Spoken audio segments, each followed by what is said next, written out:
de bienvenue pour ceux qui nous ont rejoints.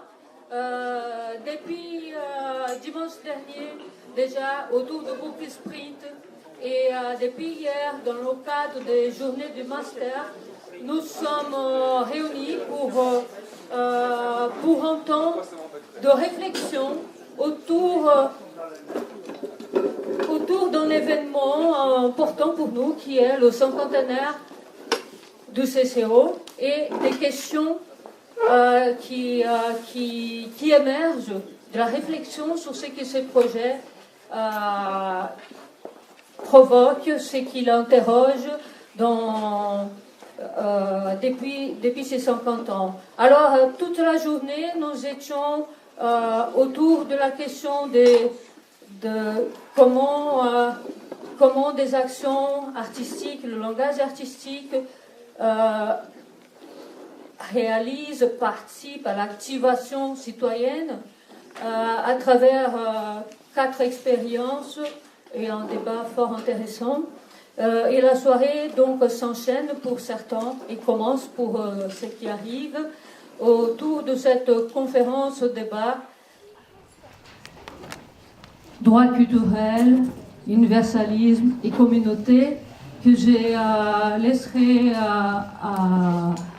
à notre cher Michel Rothenberg, animateur de cette table ronde, le souci de présenter les enjeux, ainsi que nos chers invités dont nous sommes ravis d'accueillir, donc Patrice Meyerbich, Jean-Michel Lucas et Hélène Hatzfeld, qui vont pendant une bonne 1h30 vous parler. Donc, pour savoir, accrochez-vous. Hein. Bon, ça va être du dur, ça va parler. Accrochez-vous, surtout ceux qui sont là depuis 9h. Mais après, il y aura tout un temps d'échange. Il va falloir que vous gardiez vos questions, votre éveil tout au long. Ils vont faire tout. Il y en a qui sont des performeurs, qui montent sur scène, descendent, voilà. Tout un scénario. Mais vous allez voir, tenez bon. Vous avez une soupe, de quoi boire, ne bougez plus. À partir de maintenant, ça va causer. Eh bien, à toi, Michel. Merci.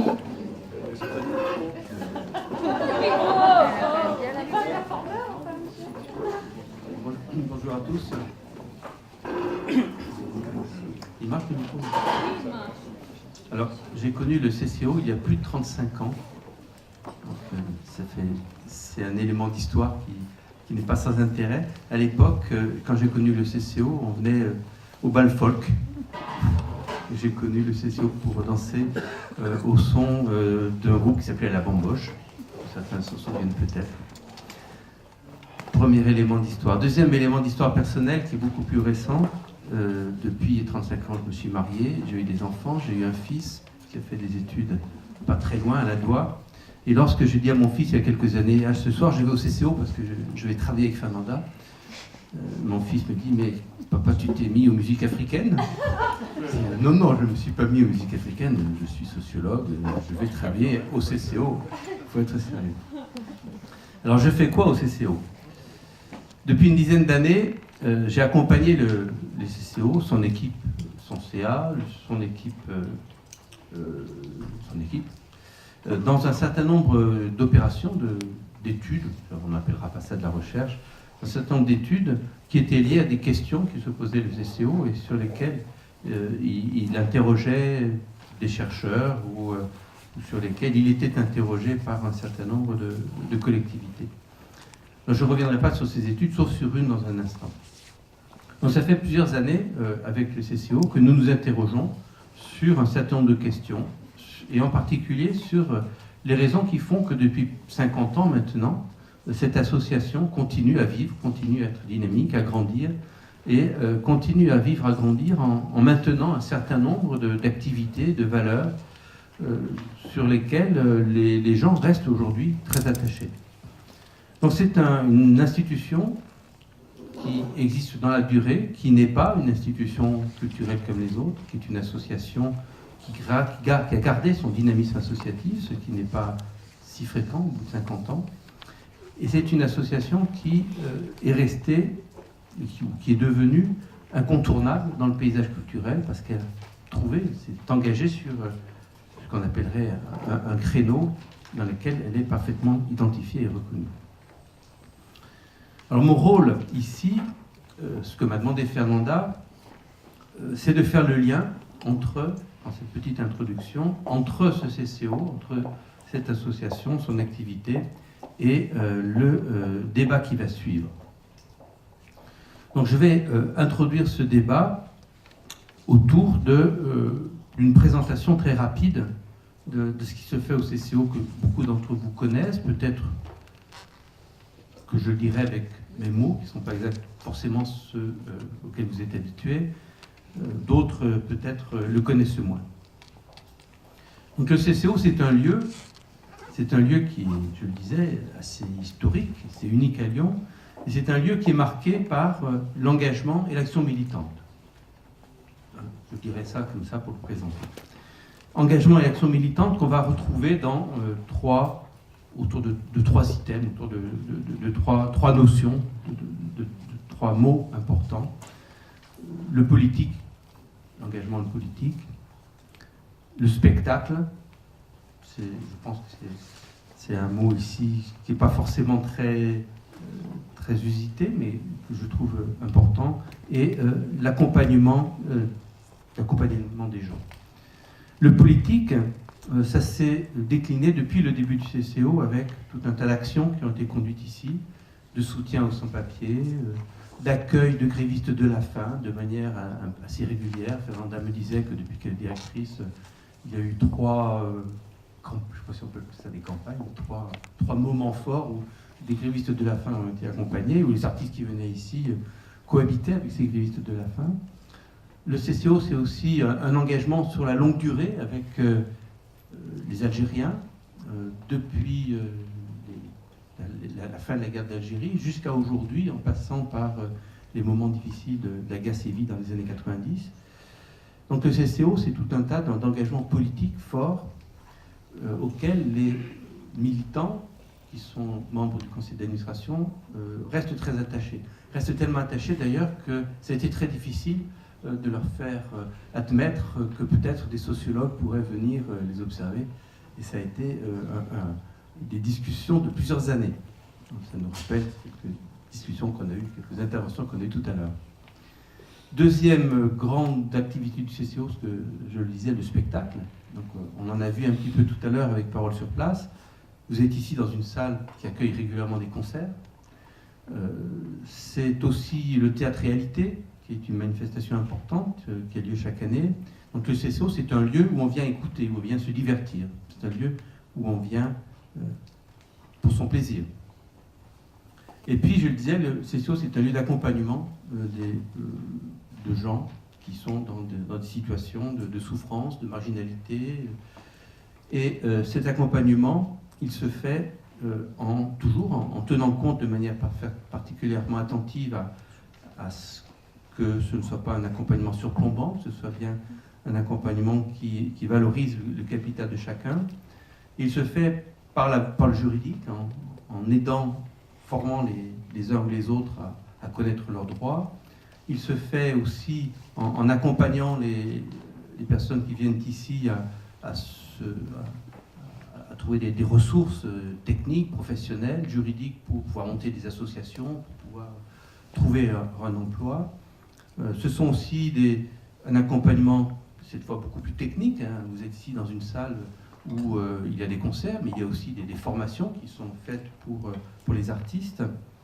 C'est aussi un accompagnement des gens qui ne sont pas forcément présents ici, qui peuvent être des gens du quartier. Ce sera les cafés citoyens qui vont être des lieux de formation à la citoyenneté, d'accompagnement à la citoyenneté. Tout ça, politique, spectacle, accompagnement, ça fait, mon deuxième point, qu'il y a une place tout à fait particulière ici qui a été donnée à la question artistique, à la culture et à la question artistique. Et en particulier au lien entre la question artistique et la culture, comme je dis à mes étudiants, au sens anthropologique. C'est-à-dire que la culture qui est utilisée, qui est mobilisée dans des problématiques identitaires. La culture qui fait qu'on se dit, nous, on est dedans lui, il n'est pas dedans, lui, il est dehors. Ça fait qu'on se retrouve et on se distingue de son voisin. Donc c'est une institution qui a d'emblée donné une place importante à ce lien entre la pratique artistique et la culture. Ce travail sur l'action artistique et la culture, on l'a approfondi il y a 6-7 ans maintenant, dans le cadre d'une étude qu'on avait présentée au Conseil régional en 2006, qui visait à comprendre la place que tenaient les associations communautaires dans l'association. Alors, je ne vais pas vous résumer, vous raconter cette étude, elle n'était pas très longue, elle doit faire une 30aine de pages, et je pense qu'elle est disponible ici. Simplement, je dirais, je vous ferai part simplement de la conclusion, qui était que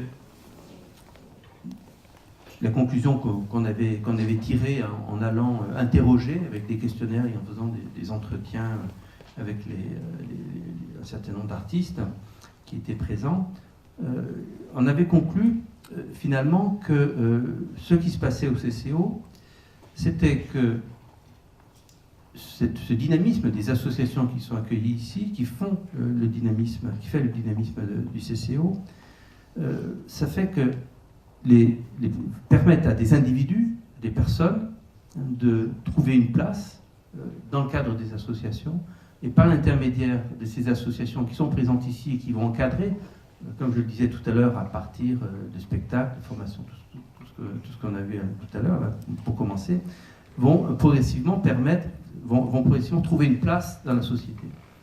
Donc finalement, ce qu'on se disait, c'est que les associations qu'on appelait communautaires, c'est un petit peu provocateur, ne sont pas des institutions, ne sont pas des associations qui sont en rupture du contrat républicain, comme parfois on l'entendait encore à l'époque, je ne sais pas si on l'entend toujours, mais au contraire, ces associations aidaient à ce qu'on appelait l'intégration à l'époque. Alors il paraît qu'il ne faut plus parler d'intégration, Fernanda m'a dit ça tout à l'heure, les spécialistes... Assimilation. Donc c'était un peu notre propos. Et ce propos qu'on a tenu en 2006 devant le conseil régional, devant le délégué régional du FACID à l'époque, avait soulevé un émoi parmi les responsables publics. Peut-être qu'aujourd'hui, ce serait terminé. Donc, à partir de cette étude, que je prends pour exemple, mais elle reflète des réflexions que les uns et les autres ici conduisent depuis longtemps, une question, finalement, tout à fait centrale semble se poser ici, qui est celle de la singularité, de la particularité du centre Jean-Pierre Lachaise, et que l'engagement des militants auprès de tout un tas de gens qu'on va pouvoir considérer ou qu'on va considérer comme étant dans des formes de minorités sociales ou ethniques, vont faire que les questions de la diversité culturelle vont se poser ici avec particulièrement d'acuité. Et ces questions de la diversité culturelle, elles vont se poser ici à partir de ce qui se fait. Ce n'est pas des débats théoriques, c'est des questions qui se posent à partir des spectacles, à partir de l'accompagnement que j'évoquais, à partir de l'engagement des uns et des autres. Et donc venu progressivement le désir, chez les uns et les autres, de réfléchir à ces questions de la diversité, de la citoyenneté, de l'universalité et des droits culturels, d'où le thème de notre débat. Dernier point, avant de vous présenter notre premier intervenant qui est ici, une question que nous avons débattue ensemble juste avant la réunion, que je leur pose, que je leur poserai à tous les trois. Je leur pose une seule fois, ils s'en souviendront. Comment prend-on en compte la diversité culturelle dans l'universalisme républicain? C'est une question que les gens ici se posent, c'est une question que nous vous posons. Qu'est-ce que les droits culturels peuvent apporter à cette problématique? En quoi ces droits culturels peuvent-ils aider à résoudre ce qui apparaît parfois à certains comme étant des choses antagonistes? Voilà la question dont nos amis vont débattre. Alors, je vous présente le premier intervenant.